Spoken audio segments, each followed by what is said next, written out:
নমস্কার বন্ধুরা, চলে এসেছি আজকে একটা নতুন ভ্লগ নিয়ে। সঙ্গে থাকো, দেখতে থাকো। স্নান সেরে চলে এসেছি, এবার আমি একটু রেডি হয়ে নিব। তার আগে দেখি আমার ম্যাও সোনা জানলা দিয়ে ঢুকে আমাকেই ডাকছে।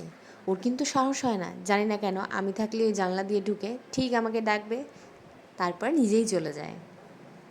এবার আমি শাড়ি পরে নেব।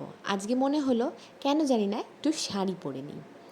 তো দেখো, আজকে আমি এই শাড়িটা পরতে চলেছি।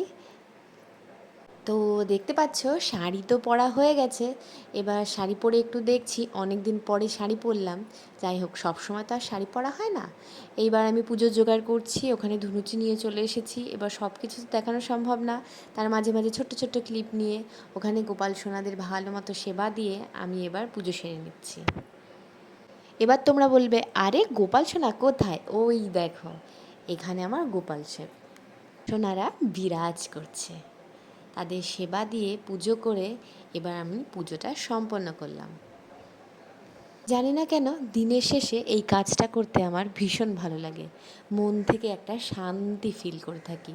তাই এই জায়গাটা আসার জন্য সব কাজবাজ সেরে আমি এখানে এসে কেন জানি না ভীষণভাবে শান্তি অনুভব করি। আমার এই ছোট্ট ছোট্ট ক্লিপ ভিডিওগুলো জয়েন করে আমি একটা ছোট্ট ভিডিও বানানোর চেষ্টা করেছি। তোমাদের ভালো লাগলে লাইক কমেন্ট শেয়ার করবে। আজকে চলি, টাটা।